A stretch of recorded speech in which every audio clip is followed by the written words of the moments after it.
Hi hello friends, welcome to my channel. இன்றைக்கி ஒரு சூப்பரான ஒரு ரெசிபிங்க. சப்பாத்திக்கு ரெடியாக இருக்குங்க. ஒரு முறை இதை செஞ்சு பாருங்கள். இது எப்படி பண்ணலான்னு வாங்க வீடியோக்குள்ளே போய் பார்க்கலாம். இப்போது கிரேவிக்கு தேவையான அளவுக்கு மசாலாலாம் அரைச்சிடலாங்க. ஸோ மிக்ஸி ஜாரில் ஒரு அரை முறை அளவுக்கு தேங்காய் சேர்த்துக்கோங்க.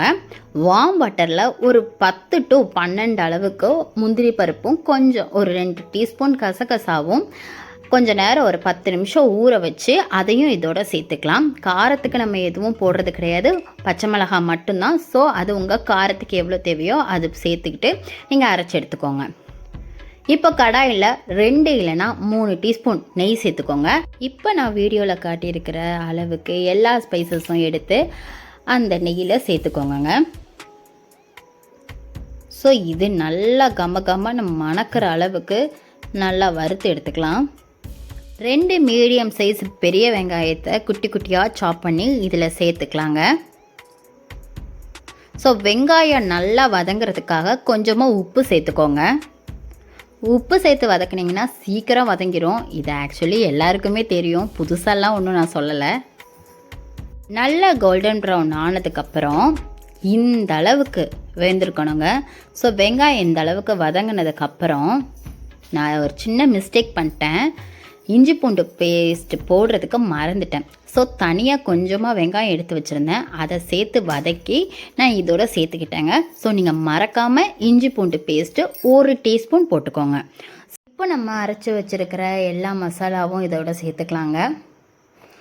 மிக்ஸி ஜாரை நல்லா கழுவி அந்த தண்ணியும் இதோட சேர்த்துக்கலாம். உங்களுக்கு எவ்வளோ தண்ணி தேவைப்படுதோ அவ்வளோ தண்ணி சேர்த்துக்கோங்க. ஆனால் ரொம்ப திக்காக சேர்த்துக்கிடாதீங்க. இதில் ஒரு அரை கப் அளவுக்கு தயிர் சேர்த்துக்கிட்டேங்க. தயிர் ஏன் சேர்த்துக்கிட்டேன்னா இதில் நம்ம தக்காளி சேர்க்க போகிறதில்ல, அதனால தாங்க. ஸோ தயிர் சேர்த்து ஒரு 2 மினிட்ஸ் ஆனதுக்கப்புறம் 1 கப் அளவுக்கு பால் சேர்த்துக்கோங்க, காய்ச்சின பால். ஏன் சொல்கிறேன்னா இது அவ்வளோ அழகாக க்ரீமியாக வரும், டேஸ்ட்டும் செம்மையாக இருக்குங்க. நீங்கள் ட்ரை பண்ணி பாருங்கள். வேக வச்சு இந்த மாதிரி நான் கட் பண்ண 5 முட்டையை நான் சேர்த்துக்கிறேங்க. முட்டையை சேர்த்ததுக்கப்புறம் நல்லா பாயில் ஆகட்டுங்க. ஸோ இந்த அளவுக்கு க்ரீமியாக முறைக்கட்டி வருங்க.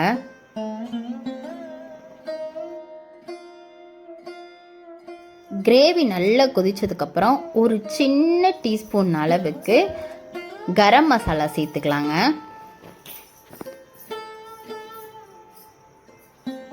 அது சேர்த்துட்டு இந்த மாதிரி கலந்து விட்டுக்கோங்க. கலந்து விட்டு ஒரு 2 மினிட்ஸ் நல்லா கொதிக்கட்டும். இப்போ கொஞ்சமாக கஸ்தூரி மெத்தி இருந்துச்சுன்னா அதை நல்லா க்ரஷ் பண்ணி இதோட சேர்த்துக்கோங்க. நான் ஒரு 2 டீஸ்பூன் ஃப்ரெஷ் க்ரீம் இதில் சேர்த்துக்கிறேங்க. உங்ககிட்ட இருந்துச்சுன்னா நீங்கள் சேர்த்துக்கோங்க, இல்லைனா வேணாங்க. ஃப்ரெஷ் க்ரீம் சேர்த்தா கொஞ்சம் ரிச்சாக லுக்கு கொடுக்குறோம், அதனால தாங்க. ஸோ இது சப்பாத்திக்கு நீங்கள் வச்சு பாருங்கள், செம்மையாக இருக்குங்க.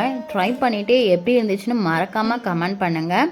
பிடிச்சிருந்தா என்னோடய சேனலுக்கு சப்போர்ட் பண்ணுங்கள். முடிஞ்ச அளவுக்கு சப்ஸ்கிரைப் பண்ணிவிட்டு போங்க.